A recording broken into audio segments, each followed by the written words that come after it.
tertúlia. Meu boa tarde aí para todos e todas. Hoje é dia 18 de dezembro de 2012, segunda-feira. O verbete é de número 2511.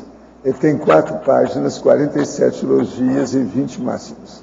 Eu chamo a atenção que a divisão do detalhismo tem 13 máximos. O tema é monoglotismo. A especialidade é neurolexicologia. Quem redigiu o verbete é um especialista veterano, que é o professor Otto, que está ali muito bem assessorado. Agora, a definição. O monoglotismo é a condição da consciência ou uma mulher portadora de dicionário cerebral monolíngue, dispondo de apenas um idioma funcional para a autoexpressão escrita e oral. Os lexicopensene monolíngues, a lexipensenidade monolíngue, a autopensenização regionalista, a autopensenização monofásica, a autopensenidade restrita, a rigidez pensênica, a perfunctoriedade pensênica interiorota. Agora, o autoneurolex restrito, o universo acanhado da leitura pessoal, a biblioteca pessoal monolíngue, a arquivística pessoal restrita a um idioma, a falta de acesso às fontes da cognição, o travão ao progresso mental somático da consciência intelectual, a perda de oportunidades evolutivas, a falta de habilidade com idiomas, a imaturidade intelectual, a lacuna da formação cultural, a descontinuidade no desenvolvimento cognitivo da consciência.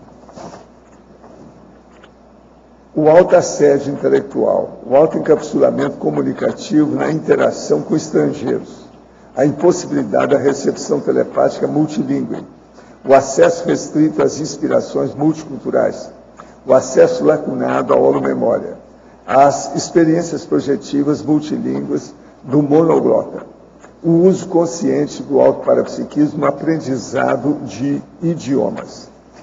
Agora, na remissiologia dos 15 verbetes, nós destacamos 5. Atitude antiproex, eunuco intelectual, fechadismo consciencial, lacuna da formação cultural e língua materna. Frase enfática. As sérias restrições mentais somáticas impostas pela condição do autoneurolex monolíngue podem acabar prejudicando as max proex das consciências intermissivistas de perfil intelectual. Você é portador de alto mononeuroléxico ou alto polineuroléxico.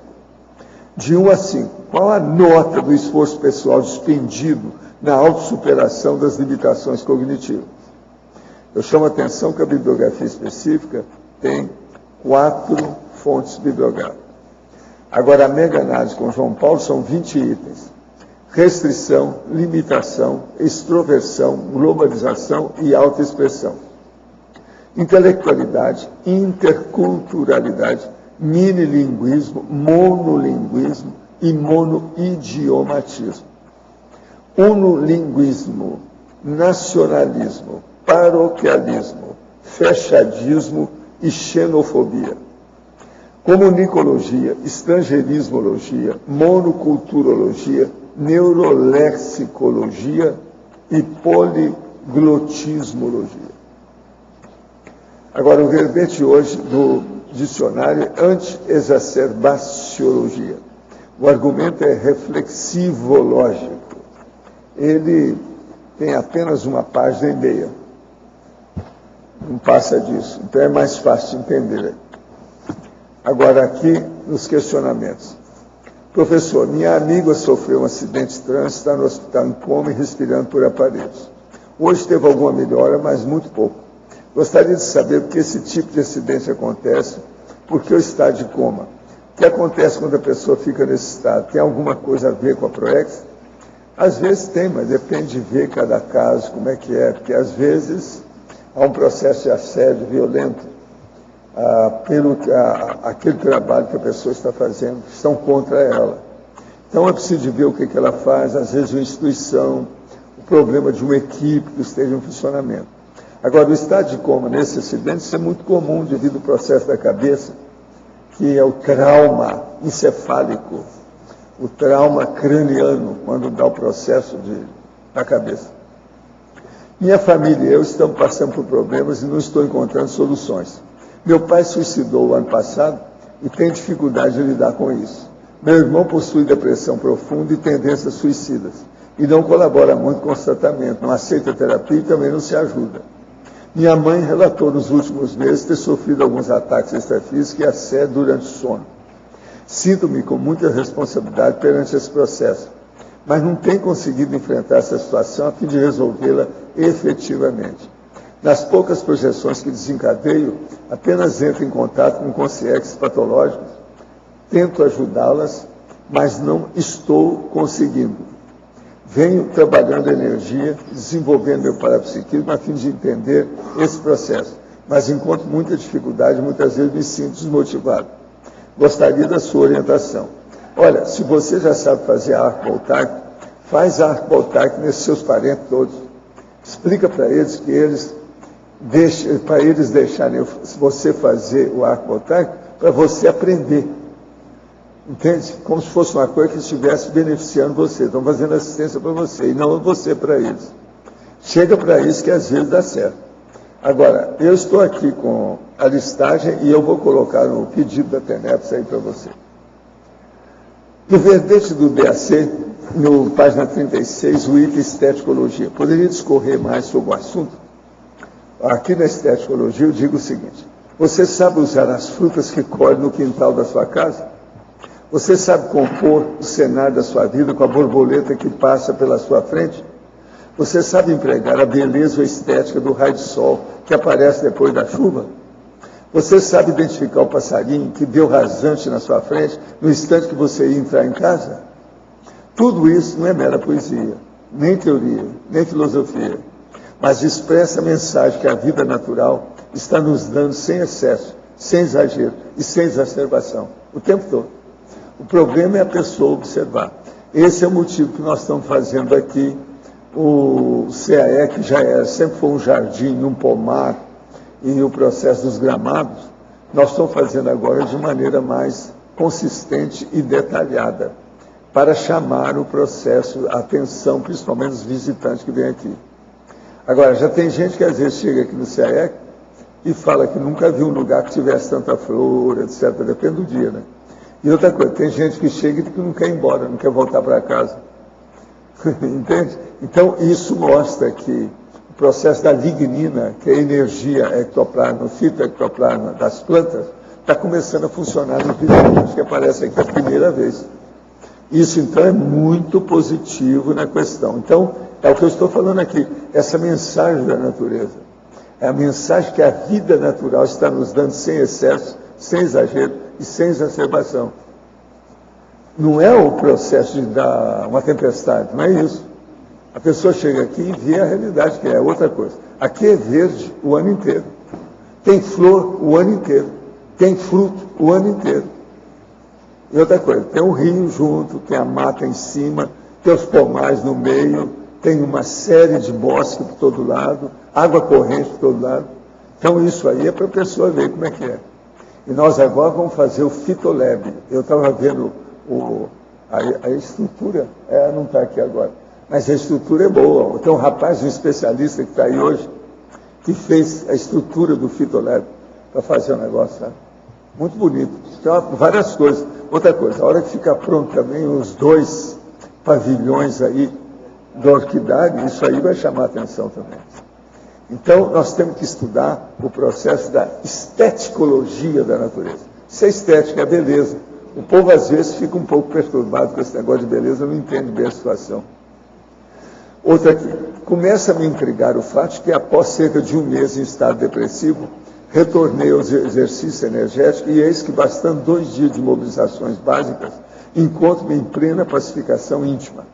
Tudo leva a crer no assédio, afastado por conta das movimentações energéticas. Porém, se assédio fosse, ele não iria ser intensificado pelo meu trabalho energético? O professor poderia esclarecer? Não. Você é o seguinte, quanto mais você movimentar as energias com intenção boa e procurando assistir, você vai melhorar tudo na sua vida. Não é só isso que você está fazendo, não. É tudo. Isso influi em todos os campos, departamentos, seções, os locais e holopensene daquilo que você trabalha. Procure dominar cada vez mais o processo da energia. Isso vai ajudar você cada vez mais. Você não vai ficar com esse negócio de depressão. Depressão mostra que a pessoa tem pouca inteligência. Falta inteligência. Todo mundo que se deprime. A vida tem tanta, é isso que eu estou falando da natureza, tem tanta mensagem bonita em torno, a estética, a beleza, tudo isso, e a pessoa chega lá e fica lá, aqui, desse jeito assim, em cima do vaso da privada. E outra coisa, às vezes passa 3 semanas daquele jeito. Você não pode nem falar com a pessoa que ela não te responde. Então, veja, isso aí é burrice, é pior do que bicho. Entendeu? Muito pior do que bicho subhumano. Então, não tem razão de ser. Uma pessoa que começa a mexer com as energias, supera isso tudo. Agora, para você, ao nosso verbetógrafo, Estrangeirismologia, página 12, item 4. Poderia nos explicar o que é a abordagem SMART no aprendizado de idiomas?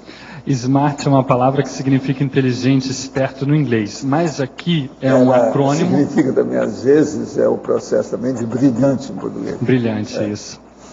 E aqui, no caso, é um acrônimo, tá, que é usado na parte da administração, enfim, da parte de gestão. No idioma inglês significa, então, cada letra tem um significado, cada letra tem uma palavra por trás. O S é specific, que é específico, o M é mensurável, o A alcançável, o R relevante e o T é timely, que no caso aí, ou time bound, que seria o prazo, ou seja, as coisas terem prazo. Então esses 5 aspectos ajudam muito a pessoa a superar o processo do monoglotismo. Ela ter metas específicas, mensuráveis, para ela poder... Em 15 dias ela muda tudo. Exato. É possível. É possível, ainda mais com o processo de imersão hoje em dia, com esse não, processo de intercâmbio. É o timeline dela. E metas relevantes, alcançáveis, que têm um significado para ela. Então isso daqui ajuda no processo. Agora, já teve gente na minha vida que não sabia nada de inglês. Então o que eu fiz? Para incentivar a pessoa, eu entrei na escola como se eu também não soubesse nada. Já dominava apenas inglês, tudo. Entrei com a pessoa. Um mês depois, a pessoa estava boa. Em algumas coisas, eu falei, você está melhor que eu. Um mês. Mas ali, tinha 2 professoras dando aula. Entende? E eu fui frequentar, como se tivesse aluno da primeira carteira, a primeira aula, como se eu não soubesse nada, para incentivar a pessoa. Mas eu também ajudei, né, no processo. Entende? Você fala... Você sabe quem era a pessoa? Chico Xavier. Ele não sabia nada, mas era muito inteligente, mas não estudou até o 3º ano primário. Então eu pensei, não, nós temos que ir para o exterior, mas se você não souber inglês, vai ficar danado. Estados Unidos, Europa, que negócio que nós vamos, como é que vai? Inglaterra, você vai chegar lá e não vai entender nada, aquele povo, como é que vai ser? Não, você tem que entender.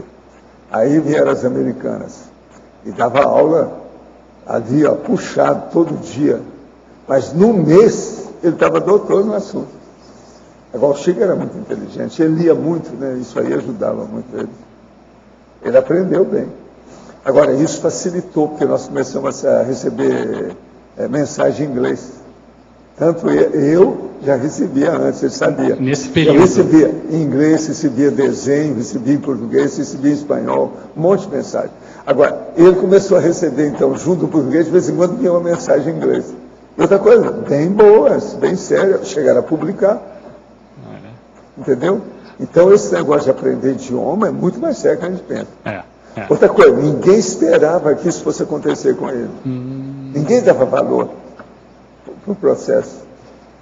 Agora, Paulo, em relação à psicografia, eu tenho uma dúvida. Quando você recebeu lá o Cristo Espera por Ti, o Balzac, como é que veio? Aquilo já veio em português? Porque o Balzac, a princípio, era francófono. Como é que foi isso? Mas ele não é bobo, não. O Balzac é do meu estilo, é o seu. Nós somos poliglotas de 50 costados. Quer dizer, é de milênios. Entendi. Tá entendendo? Era a hipótese que eu tinha. Então o negócio é muito sério. É igual o caso do Chico. Esse negócio, ele teve essa... Isso facilita, né? Aqui, não é todo mundo que vai ter essa reação que o Chico teve, não. Vai ter gente que vai ter dificuldade para estudar. Eu sei disso. Agora, ele não, ele captava o negócio. Naquela ocasião ele já tinha mais de 50, você tem uma ideia de idade, mas estava firme. Então a gente tem que ver, o problema é esse. Agora, o Balzac não, o Balzac conhece esse processo de poliglotismo há muito tempo. O mal da vida dele foi a mãe e o problema dele está muito influenciado pela época, por causa da monarquia, Paris, aquela coisa toda, o processo, o socialite, aquilo piorou muito a coisa dele. E ele é o seguinte, ele era muito desorganizado em matéria econômica e financeira. Então, esse negócio de dever os outros, a pessoa, se ele tivesse arrumado, eu faria mais do que isso. Agora, o problema dele era fazer, mas não tinha tanta organização. Ele vestiu o balandral dele, aquele roupão, sabe? E ficava ali, tomava café para poder escrever. Agora, escrever 86 romances não é fácil. Então, isso é uma loucura. Ele viu demais, é igualzinho o Chico, viu demais a quantidade. Eles não viam a qualidade da coisa. O Chico escreveu, ao todo, 412 livrinhos, de todo tipo. Mas não tem nenhum livrão. Vê se me entende. Balzac também. Ele escreveu um monte de coisa, mas não tem nenhum, por exemplo, não tem nenhum tratado de nada. O Chico só teve psicografia, não teve nada da lavra dele. Não, tudo é psicografia. Entende? Mas ele escrevia muito bem por eles, qualquer coisa. Por causa das cartas, você sabia disso. Ele dominava a história. Também, depois de alguns anos, o cara escrevendo todo dia, ninguém aguenta. Ele supera todo mundo que esteja por aí. Entende? Pega isso aí, senão a gente não escuta aqui. Você sempre faz comentário que o Chico Xavier é muito inteligente. Isso ajudou a questão dos livros? Ajudou demais tudo na vida dele. Quer dizer, se fosse outra pessoa, não teria tido essa quantidade. Ele ficou doido com a história toda e o processo dele quando era jovem, por exemplo, em 1927. Gente, quando ele tinha lá 16, 17 anos, porque ele teve internado, doido. Mas ele não ficou doido de tudo por causa da inteligência dele. Quer dizer, o processo é além do... Agora, o problema é que ele tinha muita fissura do passado dele, das loucuras e outra coisa. Tinha problema da monarquia no meio. Por isso que ele dava atenção, assistência, o negócio todo. Agora, essa vida dele foi muito útil, foi muito bom. Sim. Ele fez tacom a vida inteira, né? Ajudou muita gente. Agora, ele sempre teve tendência da maternagem. Ele sempre foi uma mãe. Entendeu? Uma mãe. Sei. Então ele virou um santo do espiritismo, uma santa. É igual uma santa. É maternagem. Essas coisas existem. Tudo existe. Beleza, obrigado. Agora aqui, na Fatologia, página 12, penúltima linha. Como deslanchar o poliglotismo latente dos cognopolitas? Quais travões existem? Olha, os travões que eu vejo aí, às vezes são coisas do passado e às vezes é simplesmente uma falta de dedicação ou organização maior. A pessoa se dedicando, tendo uma organização, e aqui o caso que o professor Valdo deu, as pessoas estudando todo dia, várias horas por dia, ela então entra num processo de imersão. Então a imersão, a saturação holopensênica com o holopensênico do idioma do país, do idioma que a pessoa quer aprender, é uma saída para isso. O poliglotismo, então, ele está latente aqui porque, por causa dessa própria seção aqui, estrangeirismologia, toda hora, no discurso de todo mundo tem palavras estrangeiras. Então a pessoa consegue desencalacrar isso se dedicando e trabalhando, enfim. A pessoa que tem facilidade com parapsiquismo e não com os idiomas pode aproveitar o parapsiquismo, como eu falo lá no último item da parafatologia, para poder trabalhar com isso, através dos laboratórios, através de pesquisas de campo, e assim ter acesso à memória e começar a falar o idioma alvo dela. No último item da parafatologia, página 13, final da 4ª linha. De que modo otimizar o uso consciente do autoparapsiquismo no aprendizado de idiomas? A gente fez um curso ano passado, o poliglotismo parapsíquico, e entre os alunos tinha uma pessoa que tinha dificuldade com o inglês e ela queria trabalhar com aquilo, estava no curso justamente para isso, para entender o que acontecia e como que o parapsiquismo poderia ajudá-la.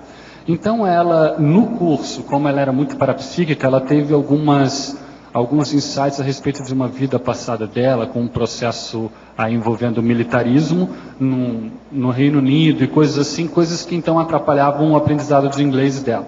Ela investiu nesse processo, fez as reciclagens dela, fez a autocura dela, e isso ajudou a desencalacrar e ela ficar mais tranquila na abordagem ao inglês. E depois outras vivências parapsíquicas a deixaram mais tranquila, mais zerada, do ponto de vista de rapport com o idioma, e aí a partir daí é só a pessoa se dedicar. Claro que o uso do parapsiquismo vai, no caso, agregar valor, vai contribuir, vai ser um aporte a mais, não vai substituir o esforço intelectual do estudo dirigido, do estudo disciplinado, do estudo aplicado da pessoa. Agora, a pessoa sabendo aproveitar o autoparapsiquismo, por exemplo, um amparo, que essa pessoa mesmo que eu estou falando, ela teve num curso de campo, ela teve uma inspiração de amparador em inglês. Ela, puxa, mas estou tendo inspiração em inglês, não falo inglês, como é que é isso? Então, às vezes a pessoa tem contribuições, insights de amparadores em idiomas estrangeiros, ela pode também aproveitar isso, aproveitar esse rapport e tudo confluir para o tópico do aprendizado de idioma.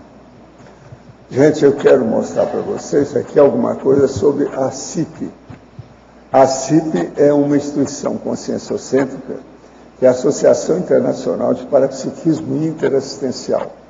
Esse aqui, ó, é o portfólio de curso do ano que vem, que começa daqui 13 dias, já é o ano que vem. E aqui é a agenda de cursos, no ano inteiro que tem aqui. Então, vocês vejam bem, isso aqui é muito importante, porque tem uma série de cursos, são dezenas deles, que tem a data, como é que é, onde vai ser, a cidade, a situação toda do jeito que está aqui.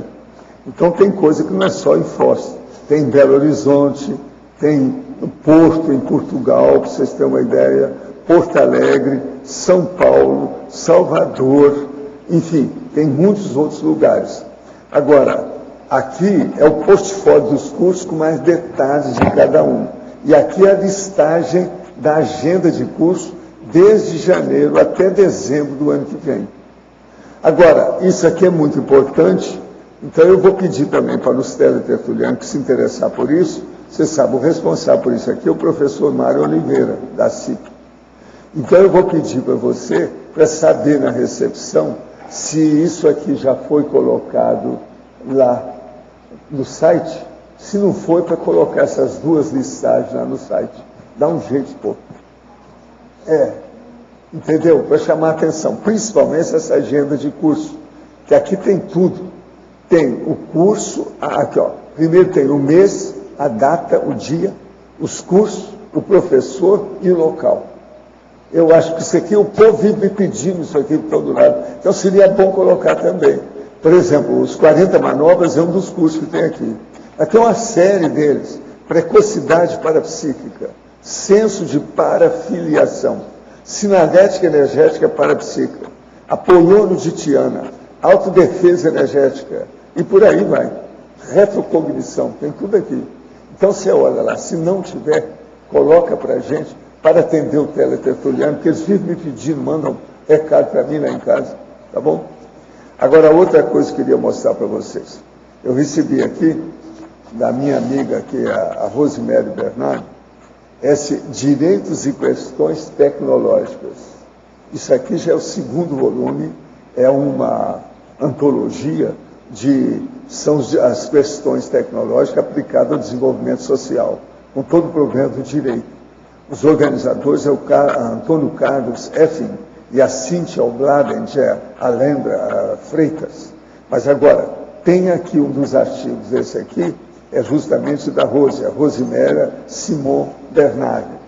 O livro está muito bem feito, é muito importante dentro do processo, e nós vamos colocar isso aqui na holoteca. Outra coisa, aqui nós temos a Consciência, a revista, o último número que saiu, que é a edição especial do primeiro Congresso Internacional de Tenepsologia e o 5º Encontro Internacional de Tenepsista. Agora, ó, em matéria de TENEPS, de modo geral, isso aqui é a maior publicação que já foi feita em todos os anos. Os assuntos que tem aqui são extremamente novos, diferentes, avançados. Vale a pena os tenepsistas verem a revista. Se alguém quiser concursar, ela está aqui para a pessoa ver aí com calma. Vale a pena. Agora, outra coisa que eu queria mostrar para vocês. O CAEC ganhou um troféu imprensa. Vocês já viram falar esse troféu imprensa? Tem quase 40 anos. O CAEC ganhou o troféu imprensa. Está aqui o troféu. O nosso amigo aí, o nosso prefeitinho, sabe, que é o César Cogioli, foi lá para receber. Então o troféu pesa para Chuchu. Agora eu preciso entregar isso para o nosso amigo que não está aí, né? O Felipe Mansur, que esse aqui é do CAEC. Ele pôs meu nome aqui, mas não tem nada a ver comigo não, o negócio é o CAEC. Agora aqui, ó, tem o documento. Esse documento eu vou pedir para levar para a holoteca com uma carta especial também do troféu imprensa. E aqui é a mesma condição, só que tem que é maior, o diploma. Agora, esse troféu imprensa, você sabe, isso é muito conhecido no Brasil, tem só 39 anos, você tem uma ideia. O troféu é mais antigo, vamos dizer, o programa todo que é feito é mais antigo que muita gente nova ainda, tem 39 anos. Entende? Agora, ele gostou demais, o Maranhão, que é o Carlos Queiroz Maranhão. Eu quero agradecer muito a ele, as personalidades que participaram disso, tudo lá, que o César foi a Curitiba para ver isso aqui. Entende? Em nome do CAEC, o processo aqui do CAEC. Agora, ele, Maranhão, falou para o César que ele vai aparecer aqui qualquer hora e quer conversar comigo mais algumas coisas que ele quer trazer, não sei o quê, alguma coisa. Então, nós estamos esperando para ver. Você lembra que ele esteve aqui com a gente? Ele escreveu uma coluninha na Gazeta. Escreveu uma coluna na Gazeta, é o mesmo Carlos Maranhão? Ele escreve o Brasil inteiro, tem material dele. Esse homem é super conhecido, Carlos Maranhão. Entende? Agora, o troféu imprensa também é uma das coisas de comemorações, de distinções que se faz no Brasil, mais conhecido. Tem 39 anos, isso não se brinca com uma coisa dessa. Agora, o negócio é sério. Agora, eu preciso de ver o Felipe. De modo que aí, ó, ô Felipe, se alguém aí, ó, Mariana, Felipe, qualquer um estiver por aí, vê se me aparece aqui, para você levar isso aqui, ó, que o negócio pesa. Tem que levar para cá para ver, porque isso é o CAEC, tem que arranjar aí. O problema é do CAEC, tem que ver o que faz. E esse aqui também, eu vou entregar essa documentação quando a turma chegar aí. Não, você pode deixar que a gente entregue aí para quando eles aparecerem. Eu tenho mais coisa para falar para eles. Agora, isso aqui, ó, se ele não aparecer, seria bom vocês ficarem aí para depois entregar para o Felipe Mansur. Ele que é o nosso chefe aí. Então, vamos ver o que é que ele faz com isso. Agora, Arlindo, eu entrego, então, o professor Otto para você. Cuidado, hein? Você não adianta estar falando italiano com ele, porque é pouco. Esse cara é bom, mas fala... Em bocca lupo. E fala italiano, mais do que eu. Agora, aqui na fatologia, a quinta e sexta linha, a intolerância quanto à restrição da autoexpressão. É que tem gente que é bastante falante, que é bastante comunicativa e tem um cabedal de conhecimento muito bom, mas é monolíngue. Aí quando a pessoa vai aprender um outro idioma, ela não suporta, num primeiro momento, ficar restrita, ou seja, ela tem uma intolerância quanto à restrição da autoexpressão. Ela não consegue falar tudo que ela fala em português, no caso, e aquilo é insuportável para ela e a faz desistir, porque ela quer ter resultado rápido, que ela quer falar a mesma coisa que ela fala em português rápido com todo mundo, quer falar sem parar, quer ter uma abordagem enciclopédica, só que isso demanda tempo para você ter o mesmo vocabulário. Língua materna é uma coisa, né? Outra língua. Aí a pessoa fica frustrada, ela não entende que tem essas diferenças e aí ela acaba desistindo, largando de mão o aprendizado. Eu vi alguns casos assim, por isso que eu achei bacana colocar aqui, porque às vezes é uma das causas do monoglotismo aí, renitente da pessoa. E aqui na parafatologia, página 13, na terceira linha, as experiências projetivas multilingües do monoglota. Pois é, isso poderia até ser um paradoxo, né? Mas não é não. É porque como a pessoa, inclusive eu coloco lá em Principiologia, o princípio do multilinguismo seriexológico da consciência. Como a pessoa teve vidas em diferentes culturas, falando diferentes línguas, é normal que no desenvolvimento de parapsiquismo, às vezes algum fenômeno, alguma coisa que ela precise ver, um aporte dos amparadores, ou às vezes até um processo assediado, aí vai depender de cada caso, a pessoa pode se ver, por exemplo, falando outro idioma no extrafísico. Também já me relataram casos assim. A pessoa, puxa, mas eu estava no extrafísico falando um tal idioma, mas eu não falo aquele idioma, como é que pode? Então, enfim, isso mostra aí um processo de retrovida em outras culturas, outros idiomas. E, no entanto, a pessoa monoglota. Se esse fenômeno, no caso, uma experiência projetiva, um contato, um processo de assistência, que tinha um outro idioma envolvido, a pessoa pode aproveitar isso, lançar a mão disso para ela superar esse processo de monoglotismo e aprender essa língua que estava envolvida. Ela pode, né, tirar partido disso daí, se for o caso. Mas é possível a pessoa não fala nada daquela língua e chega no extrafísico, entende tudo, fala tudo? Será que é possível? Vamos supor que você não tivesse tido contato com o italiano nessa vida, falasse só português. E, tomando como hipótese que você teve... Estou falando italiano só porque é o seu caso aí. Então, vamos supor que aí você no extrafísico não seria de todo absurdo pensar que você poderia ter uma experiência com o italiano no extrafísico, correto? Eu tive no intrafísico. Se eu pego um grupo de italianos, de repente eu falo um pouco italiano e com eles eu desenvolvo mais, fico falando mais do que o normal. Tem um processo interessante aí que aí você entra no holopensene. Se você tem aí uma forma holopensênica naquela cultura, aquilo meio que incita, estimula a sua holomemória, e é curioso que aquilo faz você atualizar aquilo nas suas redes sinápticas do seu cérebro, ou seja, o paracérebro influindo no cérebro, no caso, e aí aumenta a sua riqueza de expressão. E aí você acaba tendo mais fluência no idioma que a princípio era desconhecido ou você tem menos fluência.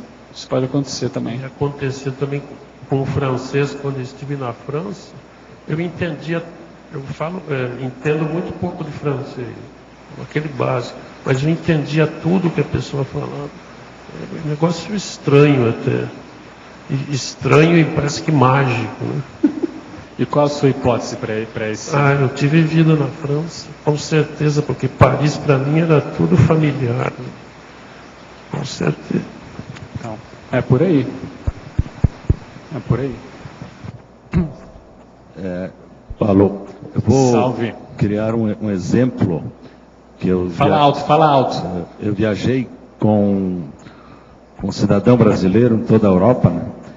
E ele, onde chegava, ele logo pedia onde tinha feijoada para comer, onde dançava samba, e achava que o estrangeiro era obrigado a entendê-lo bom português. Então, onde é que você classificaria esse sujeito? Na parafatologia, no encapsulamento, aí, no segundo item, ou na numerologia, no monoglotismo, talvez cronificado, ou num outro mito qualquer? E às vezes é falta de uma ilustração cultural maior para a pessoa entender que cada cultura trabalha de um jeito. Eu já vi casos aí. Isso acontece não é só com o brasileiro, com todas as culturas. Às vezes o norte-americano vem para cá e também comete algumas gafes aí. E brasileiros que pedem Guaraná Antártica na Argentina e por aí vai. Então isso é muito comum. Agora aí no caso eu acho que o que eu quis dizer aqui, viu, o Cardio, foi um pouco diferente. Esse autoencapsulamento comunicativo é quando você tem, por exemplo, vários amigos assim numa mesa e tem um estrangeiro, só que aí tem um desses amigos aí que não fala o idioma. E aí naquela interação ele até queria interagir. Ele sente que tem uma afinidade com aquele estrangeiro, que tem um rapport que gostaria de aprofundar. Só que ela trava, ela fica toda hora recorrendo aos amigos e tal, então ela fica inibida e ela acaba se encapsulando na comunicação. Isso nos diversos setores da vida humana. Isso pode acontecer desde um processo mais sério profissional até um processo mais light turístico, por exemplo. Agora, isso que você fala, eu acreditaria este fato ao processo de falta de não simancômetro aí, mas realmente de uma amplitude cultural. Ou seja, a pessoa está muito restrita ao umbigo dela, não viu que, né, as diferentes culturas atuam de modo diferente, né? Até eu coloquei num verbete como um mito da linguagem nativa, como a única a ser usada. Não sei se vai... Pode ser, né? Por aí. Tá bom, obrigado. Eu mais ou menos que falo disso, viu, Card, aqui nesse verbete, ali na culturologia, na última página, primeiro item, a cultura da anglofonia nativa, ano base 2012, que eu vejo muito processo, isso é conhecido internacionalmente, que para eles, por exemplo, ali, pegando só os dois mais comuns, né, os estadunidenses e os britânicos, eles usam até a expressão they take for granted, então eles supõem que o inglês é realmente internacional, a ponto de que isso faz com que eles fiquem mais, entre aspas, preguiçosos para aprender outra cultura, outra língua, porque todo mundo se esforça para falar inglês com eles, e aí isso acaba reforçando um processo de monoglotismo deles. Aí se a pessoa, nesse caso, for muito interiorota, ela pode achar que aqui é uma extensão, é uma extensão da cultura deles. Certo. Eu até tinha anotado aqui para fazer essa pergunta sobre lingofonia, você então quebrou o galho. Já me adiantei aí. Certo, obrigado. Alô? Aqui atrás? Atrás de você. Com relação à questão do poliglotismo, o monoglotismo em relação à universalidade, universalismo, como é que você faz uma comparação entre o universalismo, poliglotismo e o universalismo? Olha, ali na Megapensenologia, na página 12, já tem aí um insight, um tira-gosto a respeito do que você está perguntando. É ali, ó, eis Megapenseno em trivocabular pertinente, ali em Megapensenologia, que é o último tópico da conformática, ali na página 12. Aí lá está escrito, inexiste universalismo monoglota. Isso daqui não é meu, isso eu tirei do último item da bibliografia específica, do artigo do professor Jaime Pereira, que ele fala da importância do latim no desenvolvimento mental somático do conscienciólogo. Então, o que eu vejo é o seguinte, o processo, nós podemos até estudar várias culturas, ler, estudar, se interessar, então nós teríamos aí um universalismo, um multiculturalismo teórico, tá? A pessoa também pode aprender várias línguas só por esporte, ela aprende várias línguas, mas também tudo superficial, ela não aprofunda, então ela tem ali um vislumbre um pouco de como cada cultura funciona através do idioma, então ela teria um universalismo ali, digamos, prático, né, só prático. Então o ideal seria nós juntarmos os dois, então sair do monoglotismo, porque o poliglotismo ele vai chancelar um processo de multiculturalismo vivido. Você pode conhecer de outra cultura, mas quando você consegue interagir diretamente com representantes de outra cultura, você tem uma outra abordagem perante os fatos da vida. Você consegue se colocar em comunhão, que é o processo da comunicação. Então você consegue ter um denominador comum com a outra pessoa. Isso é necessário para um processo de universalismo. E isso você tem que tentar fazer sem intermediários. Ou seja, o ideal é você dispensar tradutor e intérprete sempre que possível. E aí você também não pode depender só do inglês, que nem todo mundo fala só inglês. Por isso o fato do poli. Então, à medida em que você expande isso e você vive vivenciado teaticamente, eu vejo, no meu ponto de vista, podem ter outras interpretações aí, possivelmente existam, eu vejo que isso daí então seria um universalismo teático vivido, que é um conhecimento realmente teático das culturas, acompanhado das línguas. Porque só aprender o idioma sem aprender a cultura também, por si só, ajuda, porque você vai se comunicar diretamente com a pessoa, mas não dá aquele molho necessário para a vivência teática do universalismo. Eu não sei se era mais ou menos por aí sua pergunta, ficou claro? Isso, ficou claro em relação a essa questão, mas eu tenho uma segunda questão também, uma outra pergunta. Com relação ao Esperanto, que foi o idealismo, né, de uma língua que todos pudessem ter um meio de comunicação, né? O que o seu ponto de vista em relação ao Esperanto? O Esperanto ele teve uma ideia interessante no início, que era o quê? Servir como segundo idioma. O Esperanto nunca foi idealizado para substituir a primeira língua de ninguém. Era para ser um idioma auxiliar internacional para as pessoas dos diferentes países aprenderem na escola ao lado da sua língua materna. Porém, o que a história nos mostrou, claro que aí tem variáveis não apenas linguísticas, mas também extralinguísticas, ou seja, o poder econômico, social, sociológico, científico, até bélico dos países atualmente, né, de língua inglesa, que fizeram com que o inglês ficasse mais disseminado, a ponto de todos recorrerem ao inglês para fazer negócios, para fazer ciência em congressos científicos e não utilizarem o Esperanto. Agora, um ponto de vista também intralinguístico, ou seja, analisando o idioma em si, do Esperanto, não entrando na questão gramatical e tal, porque eu também não estudei Esperanto a fundo para entender como é que era o processo. Mas é que o fato de uma língua não ser falada como língua materna, ela não tem um fator emocional, emotivo, porque língua materna é exatamente isso, aqueles cuidados da mãe no início, aquilo ali tem muito de umbilical chakra, cardiochakra, tudo ali, todas aquelas energias que estão lastreando aquele processo do aprendizado do idioma. Quando você entra com uma língua segunda, terceira, e como no caso o Esperanto, que é uma língua artificial, você não tem esse lastro emotivo, não é uma língua que tem uma pátria também, então tudo isso faz com que ele não tenha liga, então não tenha tido um livre curso na sociedade. Talvez seja por isso também que ele não tenha tido grande sucesso. Agora, ó, todas as línguas tipo internacional que tentaram fazer artificialmente não pegaram. Não dá. Porque o processo tem que ser natural, é espontâneo. Você explicou bem. É a fisiologia da comunicação. Então não dá certo. Tudo que é artificial, nesse caso, não funciona. Não adianta. E olha, tem uma série, não foi só esse, não foi só o Esperanto. Tem mais uma série das línguas artificiais. Tem centenas. E nenhuma pegou. Nenhuma pegou.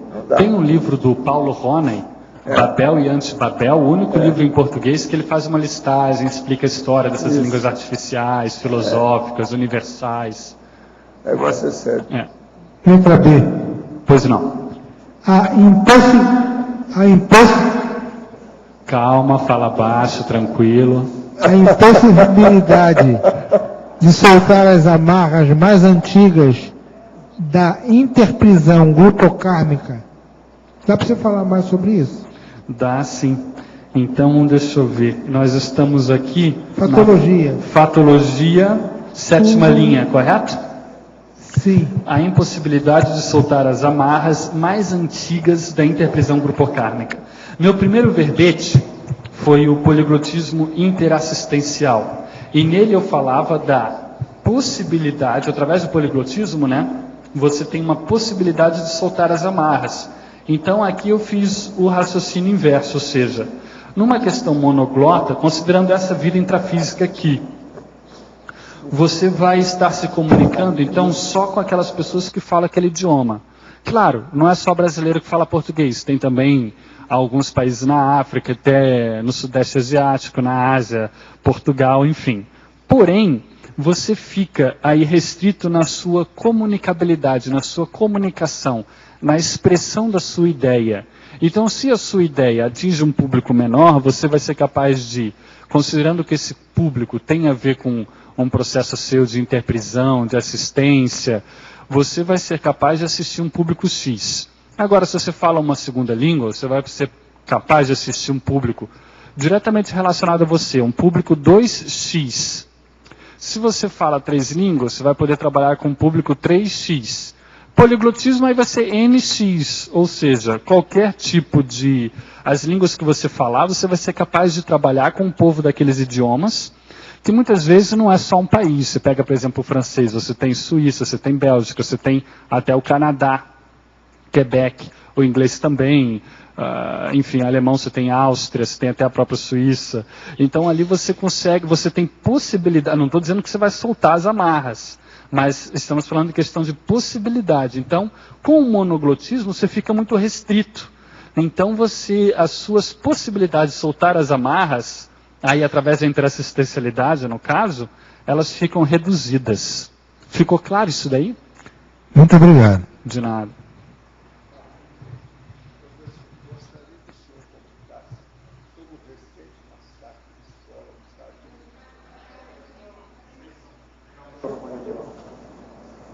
Aqui.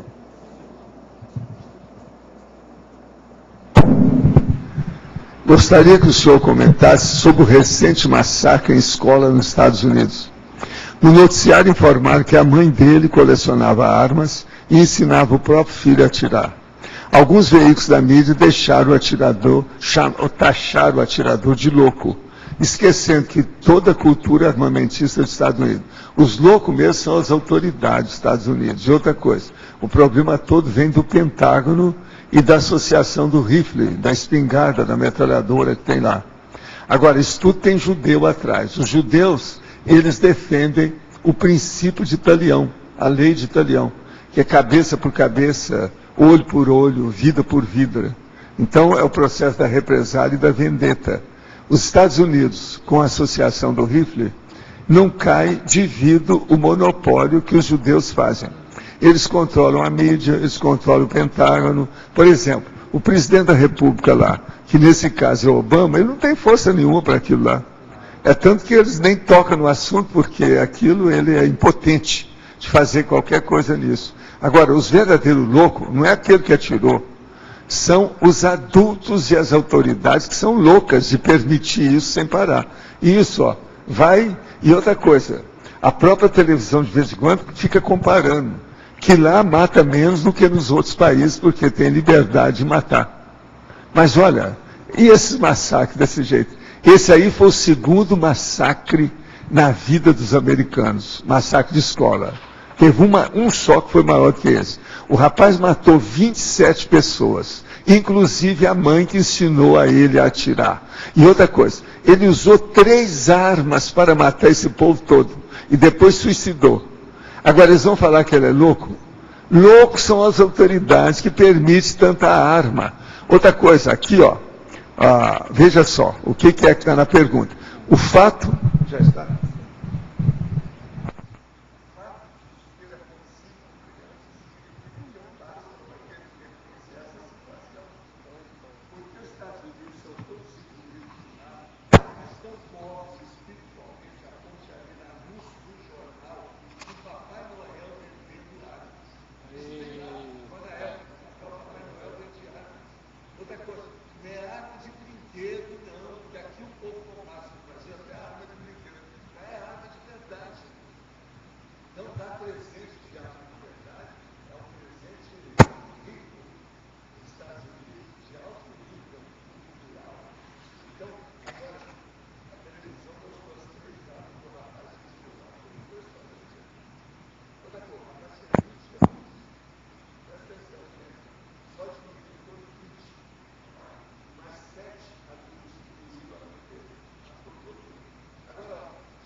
Newtown, em Connecticut.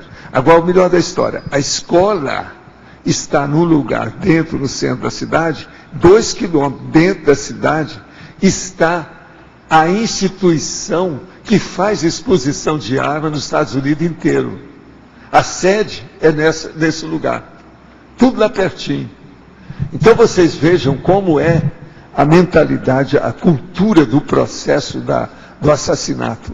É uma loucura o negócio do massacre, da matança. Isso numa cidade pequena, essa cidade é pequena, mas é super especializada. No verbete do BAC, item politicologia, o senhor escreveu que somos a favor da ordem do progresso pacifista.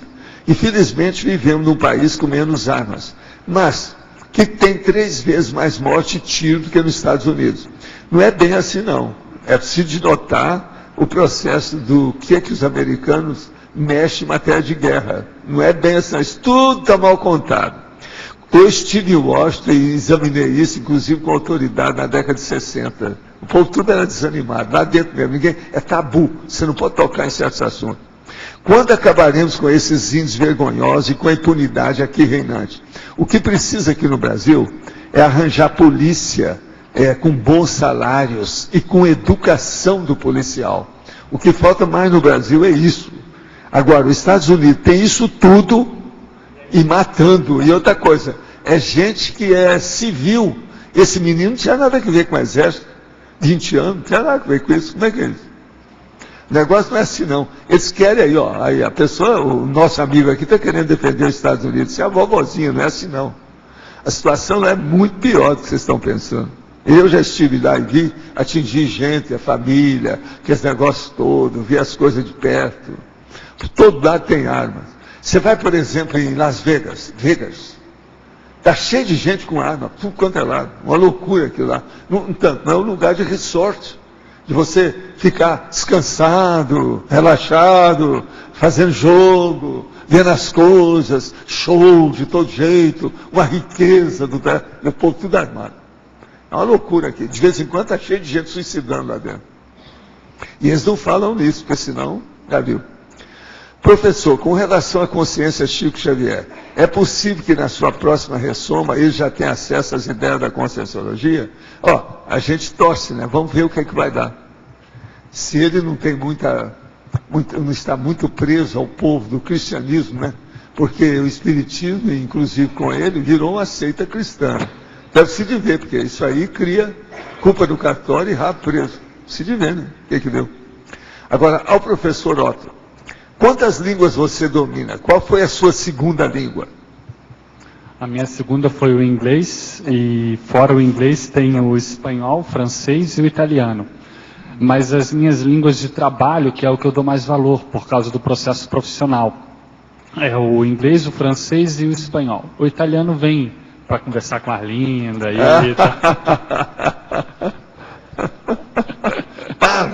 que te fa bene.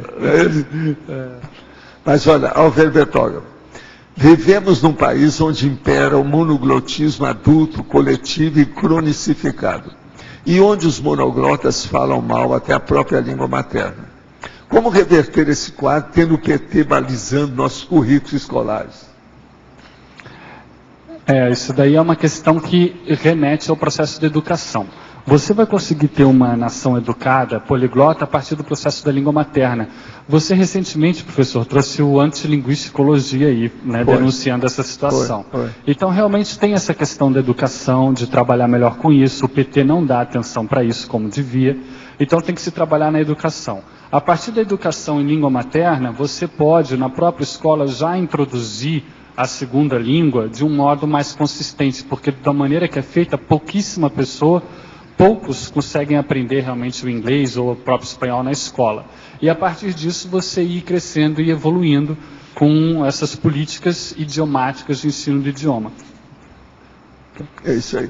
Na Interaciologia, página 13, segunda linha. Poderia ampliar a interação antepassado de si mesmo, monoglotismo multimilenar? Essa daqui é uma interação interessante, né? Quando a pessoa ela é antepassada de si mesma, ou seja, ela ressoma dentro da própria família, daquele clã, ou daquela tribo, ou daquela dinastia, ou de um grupúsculo familiar específico. Então ela ressoma sempre ali e no mesmo país, naquela mesma condição. Então ela fica ressomando ali. Então isso faz com que ela fique ali muito presa a um processo de interprisão grupocármico baratrosférico, com um monoglotismo multimilenar, porque nós estamos falando de ressomas, várias ressomas.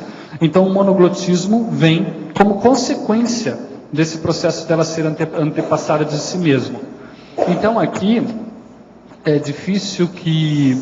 Não sei como é que seria no caso do Brasil, porque nós temos uma nação jovem até certo ponto, 500 anos, então não me parece que a maioria das pessoas que estão aqui ou tenham sido índios e acabaram aí chegando agora aqui nessa condição um pouco melhor, ou vieram aí de outras nações e acabaram ressomando aqui. Então, às vezes a pessoa não tem esse processo. Ou se tem, como antepassado de si mesmo, são famílias aqui dentro do próprio Brasil, ao longo desses 500 anos, aí ela pode acabar ficando cronicificada no processo do português. E aí pode dar problema. Talvez que esse antepassado de si mesmo, aqui no Brasil, possa ter relação com essas capitanias hereditárias e essas famílias que até hoje controlam a política aí no Nordeste, tem aquele coronelismo. Isso tudo vem desde as sesmarias, as capitanias hereditárias, então pode ser que no Brasil isso tenha alguma relação com esse processo político. Mas, de qualquer forma, aqui eu quis chamar a atenção, então, para esse processo seriexológico da pessoa, que ressoma sempre no mesmo grupo familiar e no mesmo país, tendo como consequência, portanto, o monoglotismo multimilenar dela. Alver Petógrafo, quando uma consciência se comunica através de uma determinada língua, podemos atribuir isso ao grau elevado, não muito avançado, na medida em que um idioma representa parte de um determinado contexto geográfico, histórico, social? Pergunto isso, pois na experiência que tive com consciências de outras nações, o diálogo foi transmental, portanto, não se encaixando em nenhum idioma propriamente dito, apesar de eu ser poliglota. Como o Verbetógrafo entende esse tipo de experiência? Em primeiro lugar, também aí tem que ver o seguinte, o poliglotismo, ele permite você transcender o processo da forma, favorecendo para os próprios amparadores. Primeiro que o poliglota começa a ter, com o passar do tempo, maior facilidade de telepatia, isso é natural dentro do processo do desenvolvimento do poliglotismo. Então pode ser que ele possa transcender a forma e assim facilitar até para os amparadores um contato mais transmental. Então às vezes aí é o próprio poliglotismo, que isso poderia até ser tido a conta de um paradoxo, por que não? Ou seja, o poliglotismo fazendo você largar a mão dos idiomas na comunicação transmental. Porém, não é uma razão para se abrir mão disso, pelo contrário. Até porque essa comunicação dos amparadores, diálogo transmental ou em algum idioma específico, depende da intenção interassistencial do momento. Às vezes, para um determinado contexto, para o grupo envolvido, para a assistência que tem que ser feita, a comunicação em determinado idioma cria um rapport com a pessoa que está recebendo a comunicação, de maneira a torná-la mais lúcida para alguma realidade, às vezes até para um processo dela de passado, e assim desencadear algum processo de assistência. Então, isso daqui, a questão toda é que o poliglotismo ele lhe dá, é como se fosse um cardápio, ele lhe dá então uma gama de possibilidades que você escolhe de acordo com a situação interassistencial. A questão é que se você não tiver o poliglotismo e se restringir ao monoglotismo, você não tem essa gama. Então, a sua margem de manobra interassistencial, do ponto de vista da comunicabilidade, fica restrito. Então, esse que é o ponto principal que a gente quer chamar a atenção aqui.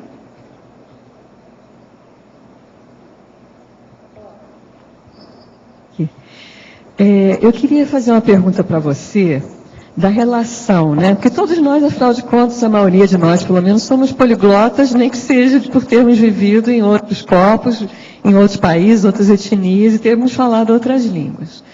Então você faz assim um paralelo entre as línguas que a gente tem facilidade ou tem interesse em estudar com essa facilidade no passado e o fato de estudar essa língua ajudar a recuperação dos cons de uma maneira geral? Você podia falar um pouquinho sobre isso? Total. O que você falou procede totalmente.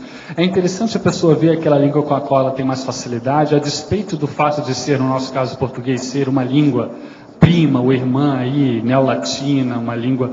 A despeito, pode ser uma língua totalmente diferente, uma língua eslava, uma língua germânica. A pessoa tem que ver aquilo porque facilita um processo de retrocognição. O que você está falando está perfeito, no meu ponto de vista. Ou seja, a pessoa vê aonde ela tem facilidade e entra ali. Então, aquilo ali vai facilitar um processo de aprendizado, normalmente, porque essas facilidades não são de graça. É como um rapport. O rapport com língua é um rapport com uma cultura, com uma energia. Que nem rapport com pessoas. Se tem rapport com pessoas, não é de graça. Então, tem um processo de passado ali que está dando margem para isso. Com a língua, a mesma coisa. Então, a gente saber identificar isso e aproveitar, a gente pode tirar partido disso. Então, isso pode favorecer um processo de retrocognição, pode favorecer um processo aí de interassistencialidade. É isso que eu vejo. Você quer complementar alguma coisa? Até de uma limpeza do rastro pensênico, né? Porque à medida que você vai estudando, vai vindo a turma, não é isso? E a gente vai se atualizando a turma, né? Isso que você fala é um negócio interessante, porque o que acontece? Às vezes a pessoa começa a estudar um idioma e o ambiente pesa, e vem um monte de gente. Aí ela, de duas uma, ela fala, está pesado, está difícil, essa minha forma é ruim, vou deixar de lado. Às vezes não. Às vezes tem um processo de gargalo que a pessoa tem que passar, e aquilo tudo, aquela evocação, que é natural, né? Vem, é porque a pessoa já tem condições de assistir aquele povo. E ela não está sabendo. Então ela, como tem condições de assistir aquele povo, o povo vem. Então ela tem que passar aquele gargalo para poder daí ser capaz de trabalhar com aquele povo. Isso aconteceu comigo em alguns... Porque aí você pode perguntar assim, né, a mim, mas ó, como diferenciar então? Né? Um caso de que realmente não é para mexer, de um caso que você tem que trabalhar. Enfim, você vê então qual é digamos assim, a aplicabilidade interassistencial daquela língua. Aquela língua é para quê? É um processo de vaidade ou é um processo interassistencial? Se tem um fim interassistencial, aí pode entrar um processo profissional também, ela tem uma aplicabilidade positiva. Então, aquilo ali, tendo um fim interassistencial, tem aportes de amparadores. Isso ajuda, então, num processo todo. É uma grande oportunidade de você fazer uma limpeza dos rastros aí. Então, eu tive um caso com um francês, por exemplo, que só foi limpar uns 4 anos depois que eu já trabalhava com o idioma, já tinha atendido centenas de franceses, quando eu fui à França.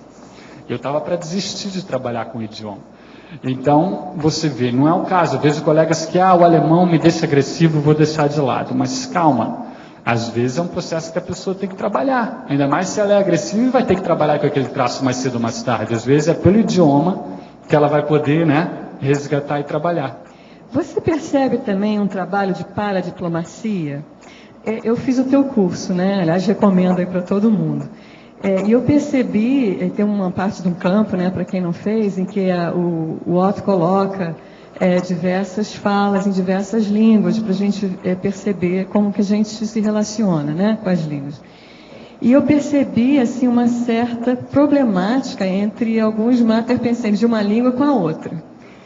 Aí eu passei depois eu pensei sobre isso depois do curso, e eu fiquei pensando na posição do poliglota enquanto paradiplomata também, para estar fazendo esses acertos com essas consciências de uma etnia com outra. Você já pensou sobre isso? Já pensei. Eu vejo que no nosso processo evolutivo, talvez aí até na nossa condição de pré-intermissivistas aí no caso, eu vejo que é por isso que eu quero chamar a atenção mais uma vez para esse processo, porque vai ajudar demais dentro do nosso processo de assistência na pré-intermissão. Isso na minha visão, que a pessoa pode fazer, porque imagina por quantas etnias nós passamos, e ao longo da evolução, eu acho que o caminho, eu acho que eu não tenho certeza, mas eu vislumbro que o caminho seria você ir passando por várias etnias e ir trabalhando com elas e acertando.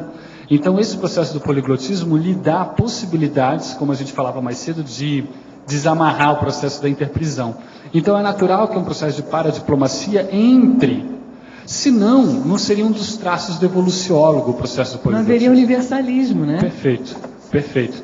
Agora, um diplomata, por exemplo, um diplomata monoglota, no Brasil teve uma época, no Brasil teve uma época que eles queriam isentar os candidatos à diplomacia no Instituto Rio Branco de falar inglês ou outros idiomas e tal, que não é o mais adequado, devido à necessidade de você se interrelacionar, são relações internacionais, afinal de contas, Então, eu vejo isso daí, o poliglota, ele pode acabar atuando, não que ele vá ser, não que ele vá ser um paradiplomata, porque são diferentes, o Homo sapiens poliglóticos tem diferentes níveis, você poderia de repente fazer uma listagem dos tipos de poliglota.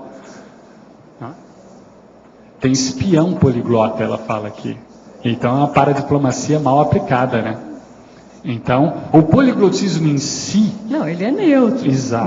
Mas se a gente usar de maneira cosmoética, é uma ferramenta. É que às vezes a pessoa acha, saber uma língua, eu mesmo, quantas línguas eu poderia, que eu estudei um pouco e larguei para lá, porque eu não via a necessidade de aplicação. Porque era uma visão muito curtinha. Eu não vou precisar desse alemão para nada, alemão, língua morta quase, E esqueci, não tinha noção de todo o passado, de toda... Porque a gente saber pesquisar, ter condição de pesquisar em diversas línguas também é muito rico.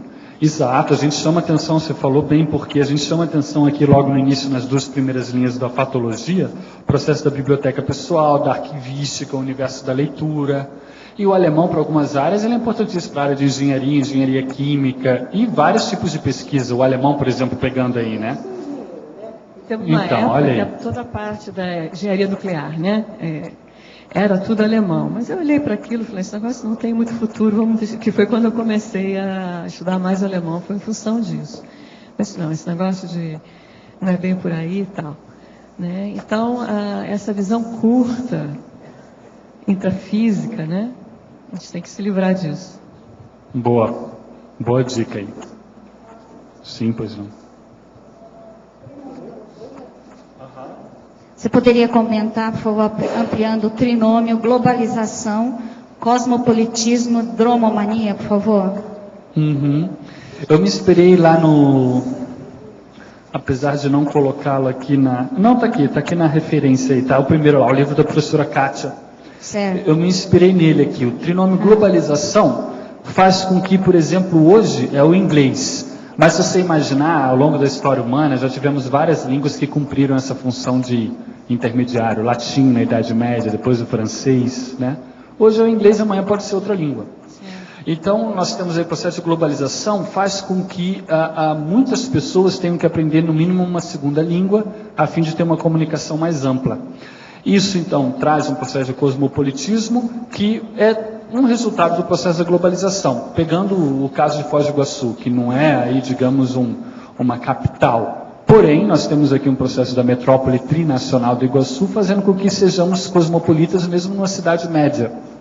E aí você tem a questão da dromomania, ou seja, é aqui positiva no caso, que é essa questão de você viajar, de você se deslocar incansavelmente. Aqui é um processo interessante para nós, dentro de alguma fase da nossa vida, enquanto conscienciólogos, se deslocar para você conhecer diferentes culturas, até dentro de um processo de itinerância internacional e para você ampliar a sua cosmovisão. Então, tudo isso daqui está muito interrelacionado, porque a dromomania é facilitada hoje pela globalização.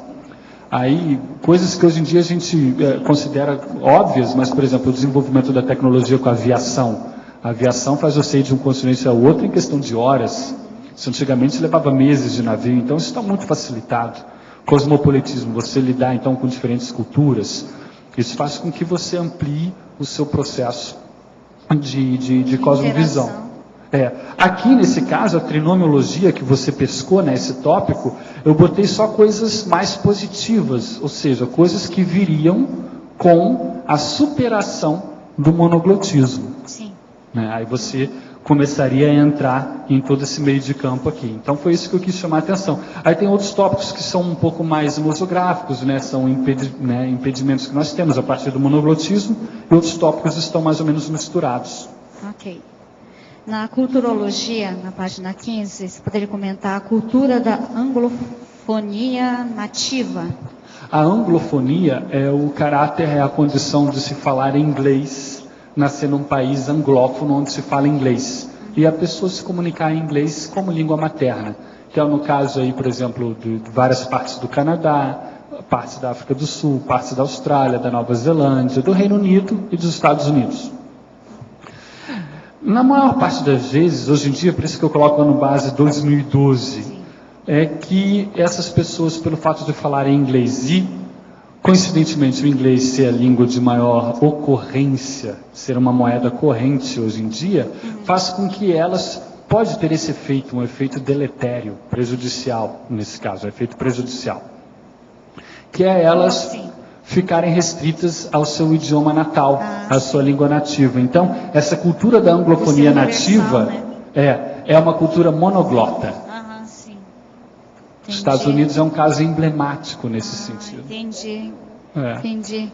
Tem relação com essa interação monoglotismo individual, monoglotismo nacional? Perfeito. É isso aí que eu tinha em mente. Ok, então, obrigada.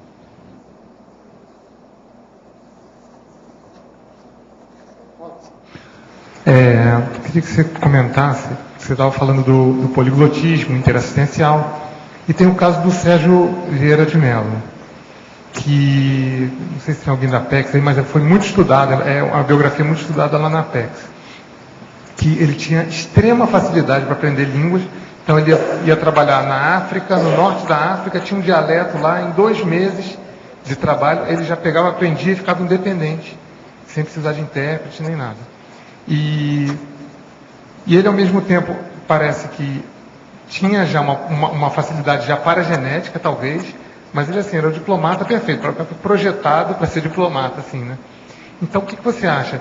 Que a parte da necessidade dele, ele era muito dedicado, né, ao trabalho, então, da necessidade dele ajudou, Você acha que teve muito mais paragenética ou necessidade interassistencial, porque ele foi um cara que ajudou muita gente, né? Que ele trabalhava diretamente com ações humanitárias dentro da ONU, e ao mesmo tempo ele sofreu um acidente de percurso feio, né? Que vitimou ele. O que você acha desse intrincamento todo dele, que convergiu numa facilidade também, que é uma das características dele? Né? Do que eu vejo aí, João Paulo, eu não conheço a biografia dele a fundo, a ponto de dar um veredito um pouco mais confiável, digamos. Porém, à primeira vista, eu diria que é uma facilidade mais paragenética mesmo. É claro que a função ajuda, mas para chegar a essa conclusão, por quê? Você pega vários diplomatas, se todos tivessem a mesma facilidade absurda, daí você poderia dizer que, então, ou não é paragenética, ou uma questão da função, ou todos que têm aquilo vão necessariamente para aquela função, que não é o caso, né? Nem todo diplomata ou pessoa que trabalha com relações internacionais tem essa habilidade que dele é acima da média, né? Desse sentido aí. Então, eu vejo que é um processo de paragenética, já várias vidas trabalhando com isso, até o que a Mi falava dentro do processo da diplomacia. Então, a diplomacia, ela favorece, ou seja, o poliglotismo é um traço que favorece o exercício da diplomacia, essa profissão. Então, se a pessoa já está envolvida nisso há várias vidas, ela então vai acabar, né, sendo favorecida. Então, aí no caso dele, eu acho que é mais paragenético mesmo. E outra coisa, a Holanda é o povo mais poliglota do mundo, assim. E eu não sei muito bem quais foram os motivos. Eu sei que a Holanda gosta muito de comércio, e isso foi um dos motivos, né, para o governo mesmo começar a investir desde as escolas. E eu percebi que lá só a pessoa a partir da quarta idade, é difícil às vezes a pessoa da quarta idade saber, por exemplo, o inglês, ou saber outra língua.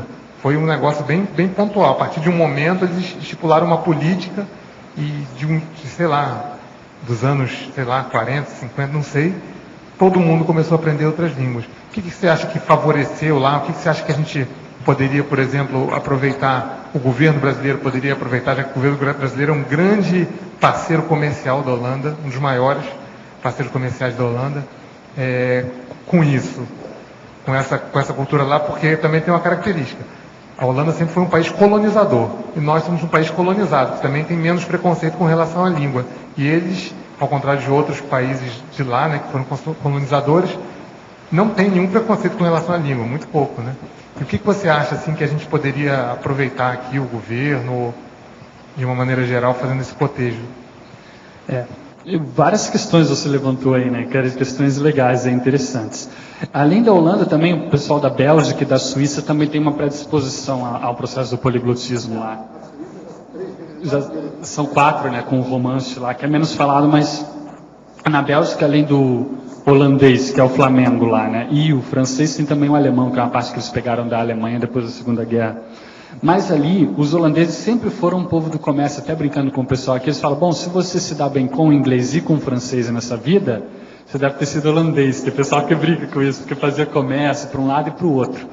Então, já é do processo do holandês trabalhar com essa questão de comércio. Agora, eles foram bastante predadores no processo de colonização, por exemplo, na África do Sul, dos boeres lá. Então, até mesmo aqui, tem a questão do Maurício de Nassau, que a gente não teve grande continuidade para ver, mas tudo indica que não seria um processo muito tranquilo. Então, o que eu vejo do processo dos holandeses em relação ao poliglotismo especificamente é que a língua já favorece, tanto para o alemão, eles chegam a ter um pouquinho de inteligibilidade mútua, um entender o outro, assim, tipo português e espanhol. Um pouco menos do que português e espanhol, mas eles já têm um pouco. E facilitou também com o inglês, porque é da mesma família. Então isso já possibilita eles ali a pegar mais 2 línguas além da língua materna. Já tem esse processo. E pela história, processo de comércio, eles não têm nem problema com a Inglaterra nem com a França, então já pode aprender as outras línguas. Agora, como é que eu acho que poderíamos aproveitar com a Holanda? Não vejo tanto, mas pegando, por exemplo, essas relações internacionais, quando você falava, me fez lembrar dos países aqui hispanófonos. No nosso caso do Brasil, que eu acho que está mais próximo, viu, João Paulo? Então, eu vejo que a gente poderia ter uma política mais agressiva do ponto de vista do ensino do espanhol.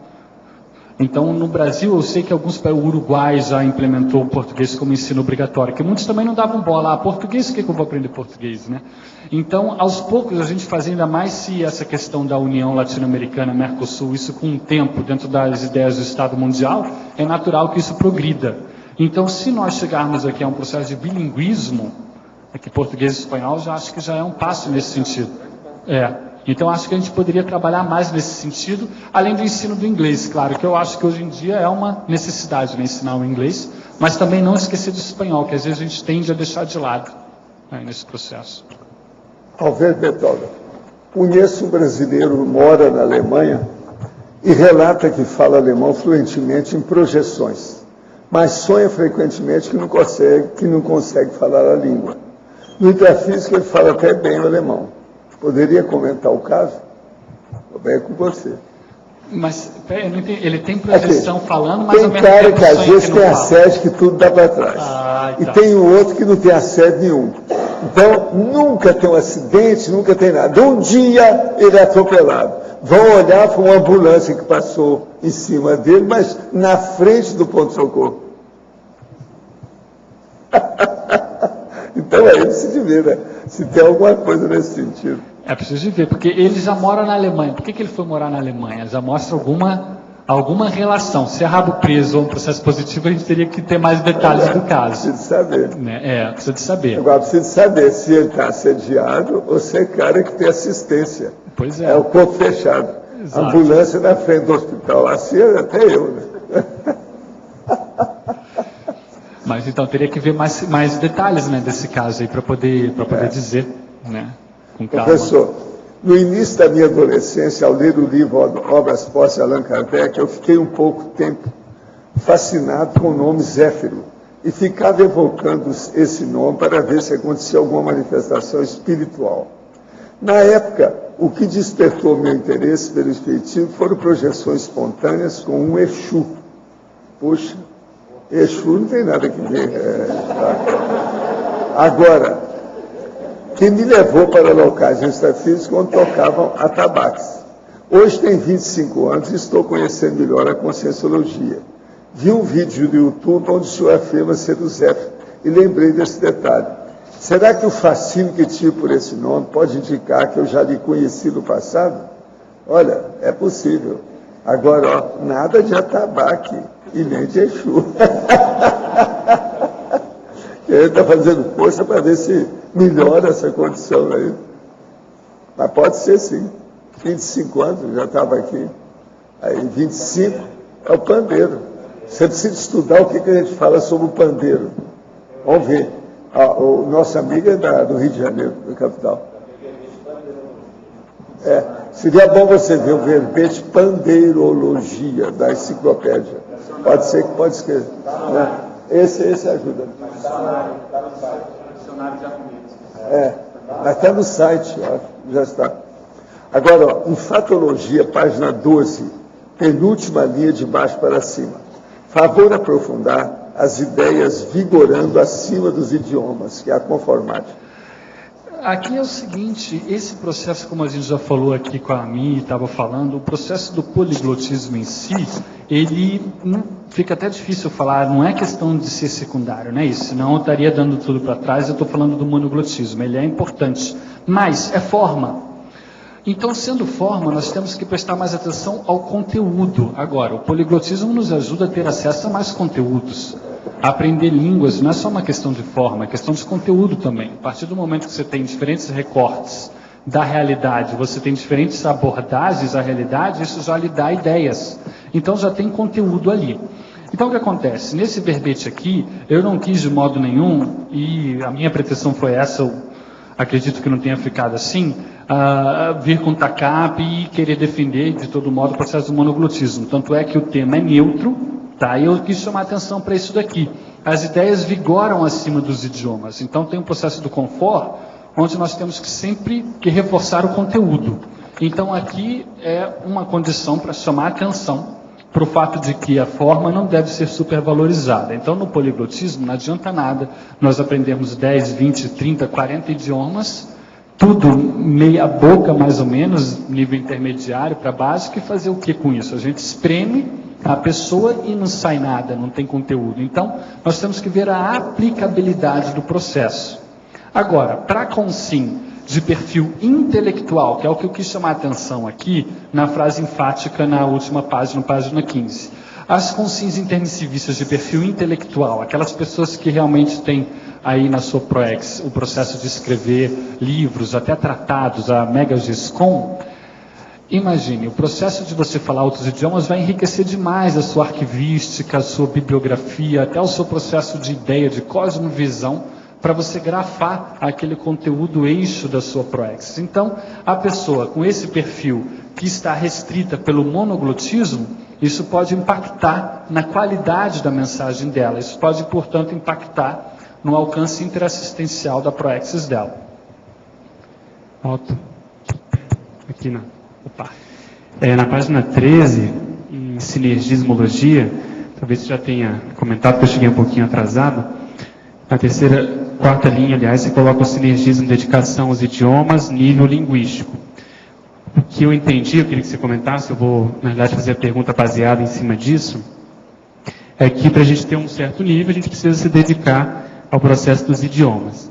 O que você acha mais inteligente, baseado na sua experiência, que eu queria fazer um gancho com a nossa discussão de hoje de manhã. Então, a gente está pesquisando retrocognições, muitas pessoas estão tendo acesso a isso, e às vezes a pessoa se depara com a condição dela não conhecer nessa vida o idioma da vida anterior. Então, ela tem a possibilidade dela abrir picada num novo idioma, só que isso vai ser um processo de pesquisa, um processo até certo ponto egocármico, talvez não tão prioritário naquele momento, mas que tem a sua razão de ser em função dos fatos conduzirem nesse sentido. E ela tem uma segunda língua já, por exemplo, o inglês, que é muito comum, muitos dominam, mas que está, como você comentou, no nível intermediário. Será que vale a pena, visando até lá o polineuroléxico no futuro, ela investir e qualificar mais a segunda língua, ou partir para uma língua que ela ainda não domine, que seja nova para ela? O que você acha? Eu sei que depende muito da finalidade, a finalidade mais específica de uma pesquisa teórica até certo ponto, que, entende, não é um processo assim profissional, que quero dizer que a pessoa vai usar, então, e se ela não investir, ela vai acabar perdendo. Então, o que você me ajuda nisso? Olha, Pedro, eu sinceramente, se fosse você, eu entrava com tudo aí no francês, aproveitando a deixa aí, cara. Sinceramente, eu não marcava besteira aí não, sabe por quê? Porque o que acontece? Como o negócio está fervilhando, e está aí, tem vários pontos que eu vejo aí. Um é o mais óbvio, que é o acesso à bibliografia para você estudar a personalidade que você já está estudando. Se você tem só o acesso ao inglês aí no caso, você vai nos originais, você pode ir nas cartas dele. Muito material não vai estar traduzido. Então você já vai melhorar a sua pesquisa nesse. Então, tem uma aplicabilidade, não é apenas um processo egocármico que eu veria. O segundo é que, como a sua vida está confluindo nesse sentido, eu aproveitaria e eu vejo que, de repente, aí tem que ter experiência, não exigiria o mesmo nível de dedicação que exigiria se não tivesse nenhum rapport com o idioma e tal. Como ele está fervilhando, está na superfície, entende?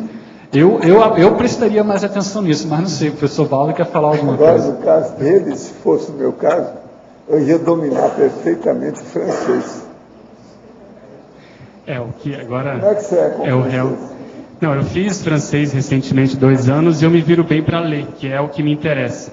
Então a minha dúvida é, eu vou além para falar, para ir lá, para investir, ou eu me ou eu me contento com a leitura, que é o que você está falando, pesquisa e tal. Mais importante que a conversação é entender a leitura e, quando possível, traduzir. Mas então você já lê, então, não sabia que você lia, você já consegue ler numa boa? Não é aquela bracela, mas eu me viro bem.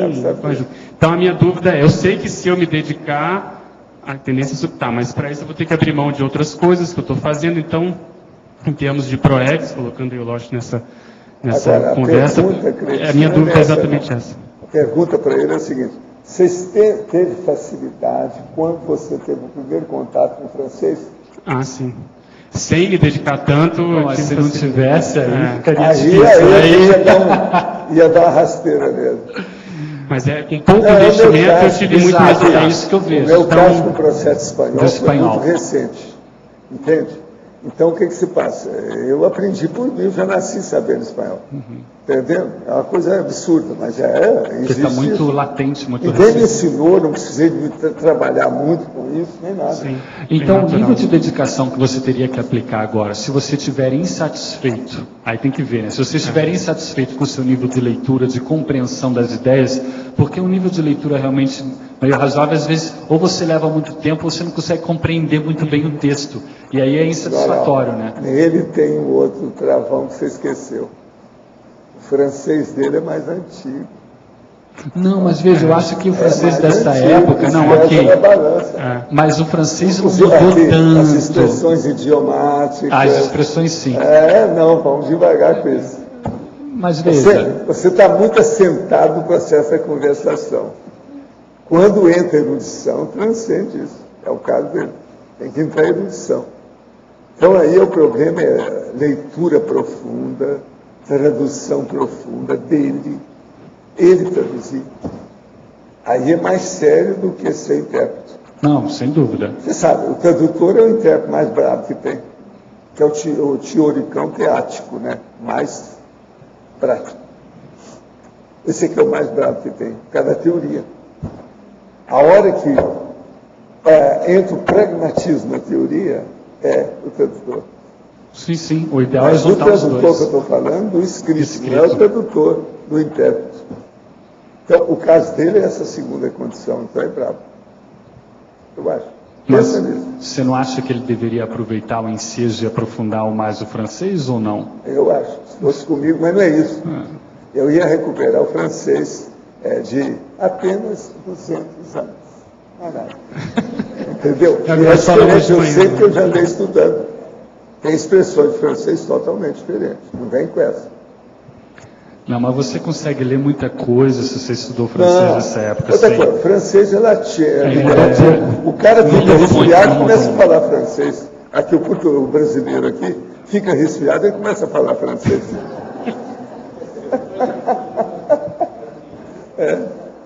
Ele faz os biquinhos, as coisas. Uma hora sai. É só soltar a franga, Luiz? Agora, outra coisa, no caso dele, é o problema, você põe na sua cabeça. O processo de erudição que eu estou falando, raciocínio. A lexicologia é muito diferente do processo do poliglotismo da interpretação oral. Entende? Então é preciso ver isso. Agora, você já mexeu com isso também. É bom você estudar. A parte erudita da teoria que leva para a teática maior. E você está muito na prática. Você está muito numa das partes da conformática. Eu mandei vir agora 8 livros só sobre esse processo aí, para aprofundar esse... Mas em qual idioma? Não, processo da tradução em geral. Os livros são em inglês, não tem aqui no Brasil. Não, em inglês são bons. Eu mandei vir da Amazon esses livros. Nessa linha que você está falando, eu estou ensinando essa aí. Você está no caminho. Agora, você tem que superar sua mãe. Ela não está presente, eu estou falando dela aí. Ela não está presente hoje, não. Mas você tem que ultrapassar a mamãe. Entendeu? Esse aqui é o caminho. E você dá conta disso. O processo é se dedicar. Agora, é bom na sua idade fazer isso. É agora. Isso que você está fazendo no processo, estudar o processo, ver o nível da erudição quanto ao processo do idioma. Ou os idiomas. De modo prático, o que você está querendo dizer, professor? Eu quero dizer que você vai escrever livro. Você não vai ficar só blá, blá, blá, blá, blá, blá, blá, blá, blá, não. Vai ter que escrever. Então isso aí vai mudar. Tem que começar agora. Você tem que fazer a estrutura, a infraestrutura do processo. Não acha? Ser moço, é agora que o caminho é esse. Agora, e se ter facilidade não quer dizer muito, você sabe. Se tiver aplicação.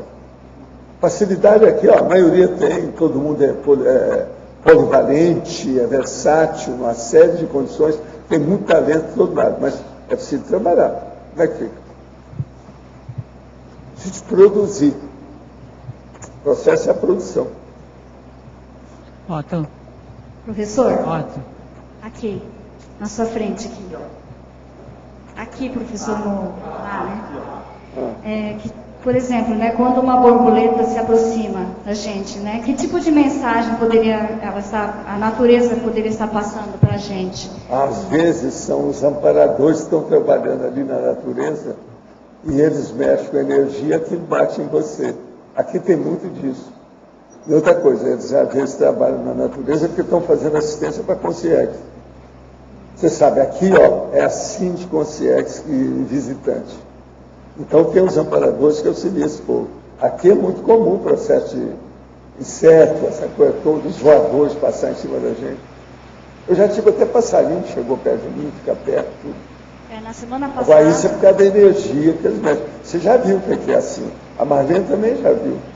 Então, na semana passada, uma borboleta pousou numa fruta que eu estava comendo. Estava um vento. Não, mas agora o que é duro é a hora que lá vem atrás, 17 borboletas em cima de você. Então um ataque da esquadrilha. Me contento só tudo com já uma aconteceu mesmo. aqui. Oi? Agora, tudo já aconteceu. Aqui em cima, às vezes tem muita borboleta, conforme o dia não tem. Precisa ter mais água para ter. Mais lá para baixo, às vezes tem mais borboleta, depende do local. Agora, aqui em cima existe como se fossem ninhos de borboleta, sabe como é que é? São os coleópteros, aquele negócio todo.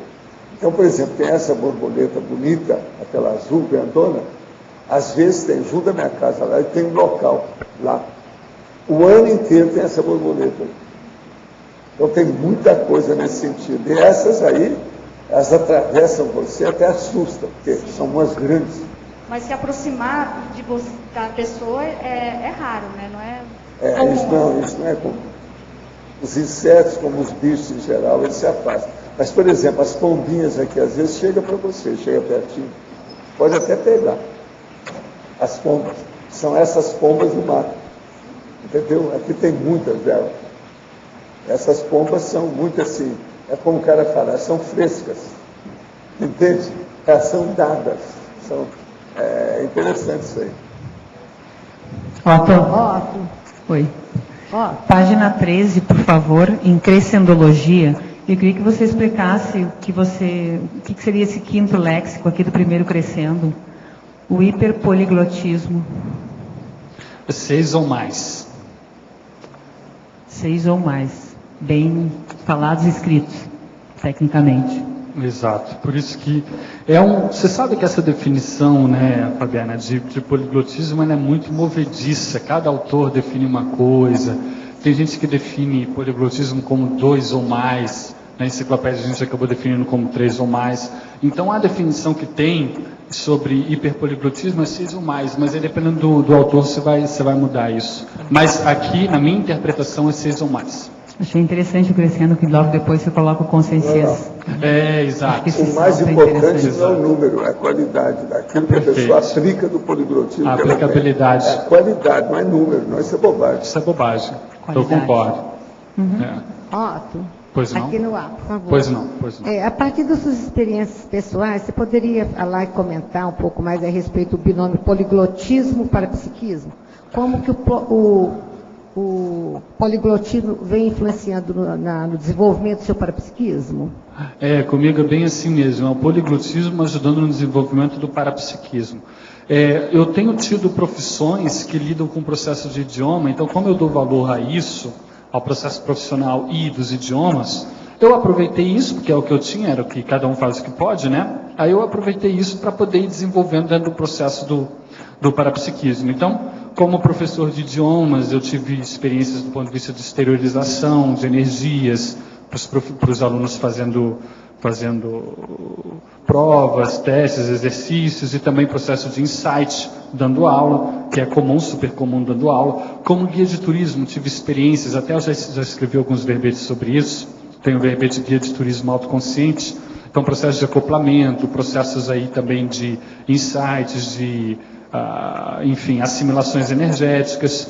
E agora, enquanto tradutor e intérprete, eu também tenho anotado todas essas influências, intercorrências parapsíquicas que atuam no exercício da profissão. Então, tem uma que eu venho pesquisando, que é o processo do traduto pensene, que é, por exemplo, quando a gente está aí no exercício da interpretação, que a gente tem que fazer a atenção dividida constante. Você escuta um idioma, entra uma coisa, sai outra, né? Você escuta em português, sai em inglês, por exemplo, e no meio do caminho você está reprocessando. Aquilo que entra você tem que processar e falar em outro.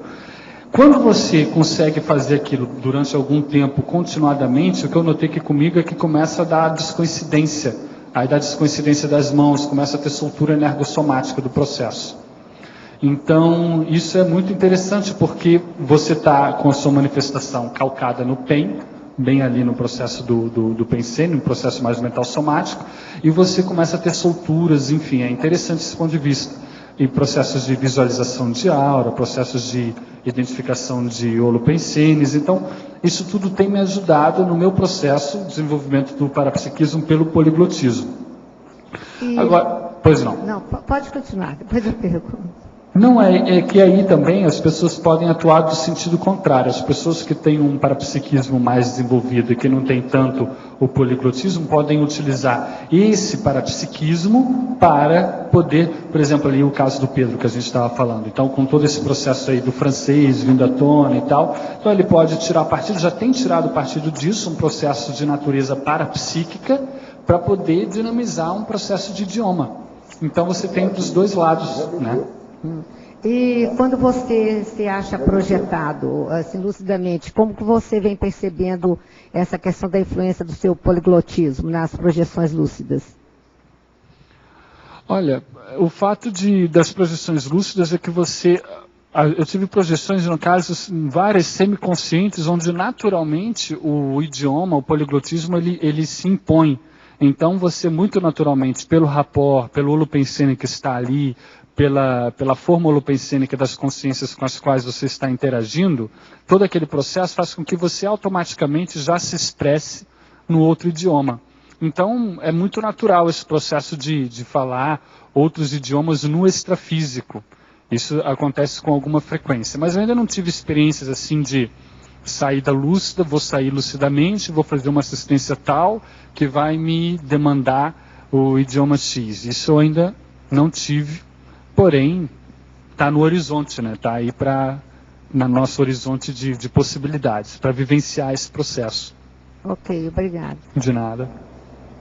Otto, Sim. Você poderia explicar na maniologia glossomania? Glossomania, não sei. Maniologia na página 14.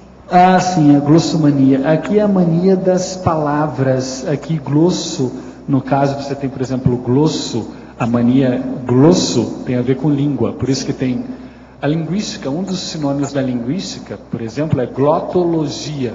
Então tem várias palavras que se formam com esse prefixo, gloto. Estou olhando aqui no dicionário, mas ainda não entendi como seria essa glossomania. Essa glossomania, aí no caso, geralmente essas manias que nós temos no dicionário, elas têm um viés negativo, né, de patologia psicopatológica. Aqui poderia ser um processo positivo, claro, se atentando para o processo da qualificação interassistencial, mas um processo quase de uma filia, uma mania. Isso observa em muitos poliglotas, só que sem um rumo, sem uma aplicação interassistencial. Você entra e digita em inglês lá no YouTube, polyglotism, por exemplo, polyglot. Você vai ver dezenas de poliglotas e caras que aprendem 10, 20, 30 idiomas, eles têm essa glossomania. Mas não tem um processo prático. Exato. Então aqui no nosso processo é ter a cosmoética vinculada, né? E isso tudo para ajudar na superação do monoglotismo. Legal, muito bom.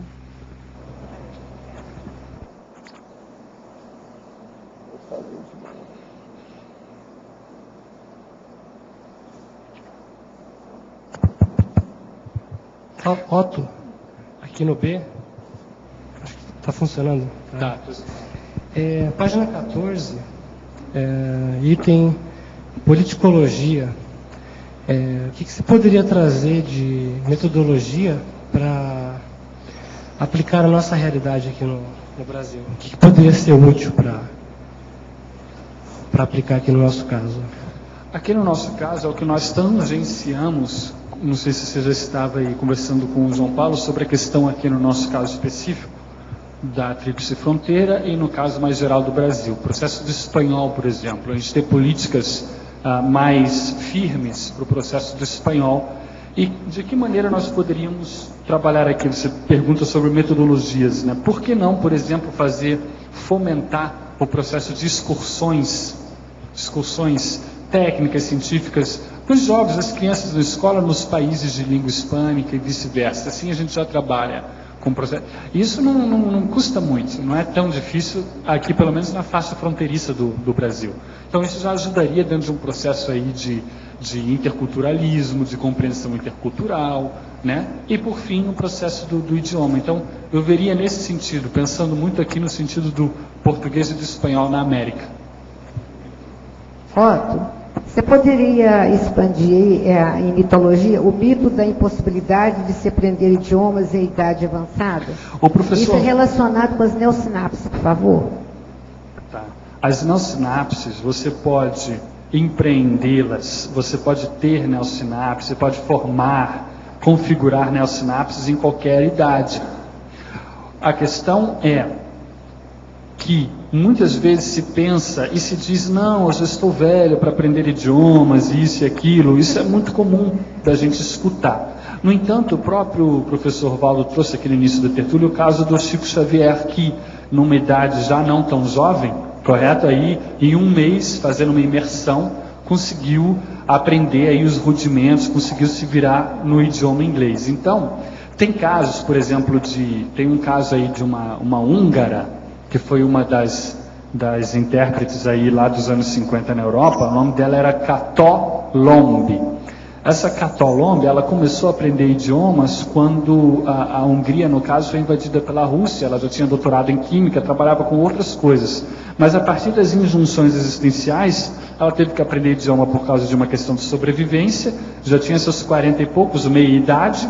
E a partir dali, ela dessumou aos 80 anos quando estava aprendendo o seu 17º idioma.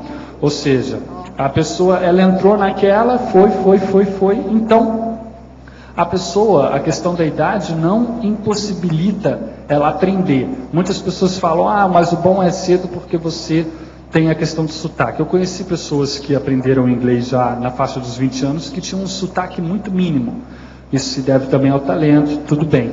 Então, na idade avançada, você pode dizer, mas aí você vai ter sotaque. Mas, por outro lado, você tem várias outras vantagens que, por exemplo, uma criança, um jovem não tem, que é a capacidade cognitiva, de análise, de retenção mnemônica, de associação de ideias muito maior. Então, você sabendo aproveitar isso, você pode aprender idiomas em qualquer idade, independente dessa questão de faixa etária. Muito bom, obrigado. De nada. Eu queria, letra B, eu queria colaborar com essa moça que falou sobre idade aí. Eu terminei minha universidade aprendendo a falar português com 63 anos de idade.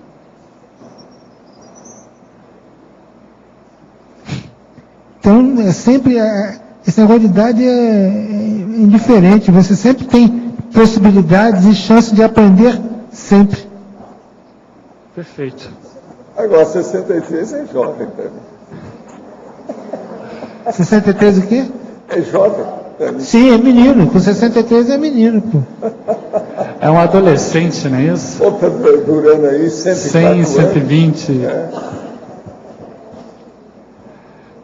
Então, essa é a ideia. A questão do monoglotismo aí, nós aproveitarmos e encararmos essa realidade aí, nem que seja por um processo realmente de leitura, que é o caso aqui, né? Dependendo da aplicabilidade, como o professor Valdo falava. Eu, no meu caso, tenho uma questão de profissão, é um pouco diferente, mas aí, dependendo do caso de cada pessoa, uma questão de leitura, uma questão de interpretação, uma questão de acesso à informação, a questão é saber aproveitar isso para poder enriquecer a GESCOM e a Proexis. Essa que é o resumo da ópera aí.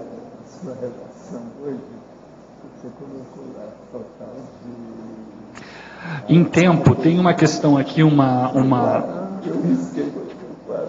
correção. Na exemplologia, o segundo item, monoglotismo parcial, o da personalidade com algum conhecimento de outro idioma, porém incapaz de utilizá-lo com o mínimo de desenvoltura. Aqui é porém. A gente já arrumou com o professor Valdo, é aquela pessoa que conhece um pouquinho só, né?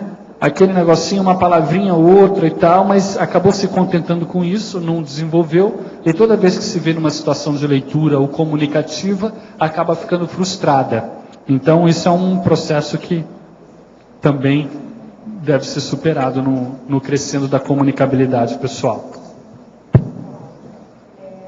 Seu verbete do DAC, em liberologia, ali no finalzinho, você fala na terceira linha da maioria ter sido escravizado no passado e querer tirar o atraso. Os anarquistas se encaixariam nesse caso? Pessoa que foi a Aí depende da tendência da pessoa. Se ela tem aquela raiz pretérita muito forte, há uma tendência do processo, em qualquer área. Na área política, filosófica, social, entendeu?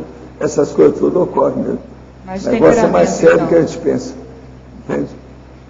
Agora, por isso que eu estou falando aqui, ó, o que para uns é liberdade, para outros chama-se libertinagem. Isso tudo é diferente. O Quintiliano já tinha falado isso no primeiro século dessa nossa era. Negócio sério, para pensar. Mas... Agora, Otto, nós esperamos mais aí, quantos verbetes? Mais 200 verbetes da sua parte, tá certo? Vê se você, toda semana, apresenta um. Você dos tais pode fazer uma produção semanal. Vamos nessa, pensa nisso. O que que acha? Você não acha? Então. Vamos nessa. E outra coisa, você está certo, você está fazendo verbete de 4 páginas. Segue fazendo de 4 páginas, isso é importante. Cada síntese. Muito bom. Nossos comerciais. Obrigada. As pontuações da tertúlia de hoje foram 86 assinaturas no livro de presença, 23 perguntas presenciais e 18 perguntas respondidas online. Hoje temos 4 recados. Rosemary, curso de esperticidade, LOS e balanço existencial, Mara, tenefsograma e Patrícia, segundo simpósio do ICP2. Novamente, solicitamos que os recados sejam breves. Obrigada.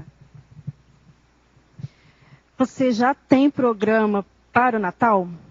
Nós temos um programa para quem está em vias, né, de esforçar para alcançar a desperticidade. Segunda, terça e quarta, ou seja, 24, 25 e 26 agora de dezembro, nós estaremos realizando o curso Desperticidade. Um curso ministrado por 3 EPICONs com debates sobre verbetes, sobre desperticidade e também campos parapsíquicos com a dinâmica do energoduto. Nós esperamos por vocês inscrições no CAEC. Obrigada. Pessoal, boa tarde. Gostaria aqui de convidá-los para o curso Balanço Existencial, que a proposta é ajudar a pessoa a fazer um levantamento da sua vida, dos seus erros, acertos, conquistas, realizações, omissões, e a partir daí estabelecer um saldo e um plano de ação para os próximos anos no intuito de melhorar os resultados da PROEX. É trazida uma apostila especialmente elaborada para este curso, então ao final de 4 dias a pessoa sai com um dossiê, com um documento elaborado por ela própria, com esse balanço e esse planejamento existencial. O curso ocorre entre os dias 9 e 12 de fevereiro do próximo ano, 2013, ou seja, de sábado a terça-feira de carnaval. Nós vamos contar com várias participações, são em torno de 20 professores, são várias atividades dentro do próprio curso. Só para destacar aqui algumas, nós vamos ter a conferência da professora Mabel Teles sobre holobiografia do Zéfero. Ela fez mais de 18 entrevistas com o professor Valdo sobre a condição dele do Zéfero, e isso vai ser apresentado uma síntese durante o curso. Nós vamos ter também PROEX e Judaísmo com o professor Alexandre Zaslavski. Vamos também ter uma conferência interessantíssima com a professora Sheila Ali, sobre maxi-dissidência do islamismo. Para quem não sabe, a professora Sheila é quase uma mulher bomba. Ela entrou no processo e desistiu na última hora e vai falar sobre essa condição aqui durante o balanço. Vamos ter também um caso rico para estudo, que é Infiltração Cosmoética na África, com a professora Juliana Costa. Ela que já está no terceiro país, vivendo no terceiro país na África, e está estudando essa condição que, segundo o professor Valdo, ela se encontra da infiltração cosmoética. Então, esses e outros casos serão analisados durante o balanço existencial. Contamos com a participação de vocês aqui de 9 a 12 de fevereiro na Cognópolis. Muito obrigado. Boa tarde. O meu convite é para aquelas pessoas que querem aprofundar o tema TENEPS. O curso é o TENEPSograma, o inventário da TENEPS. É um curso sem pré-requisitos, ministrado pelo professor Mário de Oliveira. Ele é composto de um questionário com 100 perguntas, onde quem é tenepsista poderá fazer uma avaliação da sua TENEPS. E aquele que ainda não é tenepsista também poderá ver o que está faltando para ele se tornar um tenepsista. Tem também 2 campos, um de TENEPS inicial e outro de TENEPS avançada. Então, quem não faz TENEPS poderá, experimentando esses campos, se sentir motivado para começar a fazer a prática da TENEPS. O curso é dia 22 e dia 23, no auditório do discernimento. As inscrições são junto à recepção do CAEC. O telefone é 3525-2652. Obrigada. Boa tarde. Eu gostaria de convidá-los para o 2º simpósio de equipes do ECP2. Esse simpósio ele é resultado do aprimoramento das equipes de ECP2 de 2 décadas de trabalho com o curso de campo ECP2. Inicialmente era uma atividade fechada e hoje ele tomou corpo e é aberto a todos os interessados no ECP2 e no tema da desperticidade. Os interessados devem procurar o IIPC e o curso acontece no auditório da OIC, sábado e domingo, nos dias 29 e 30 de dezembro. Obrigada. O verbete da manhã é sigla Conscienciológica, especialidade Terminologia. Autor, professor Otto Mendonça. Obrigada e boa tarde a todos.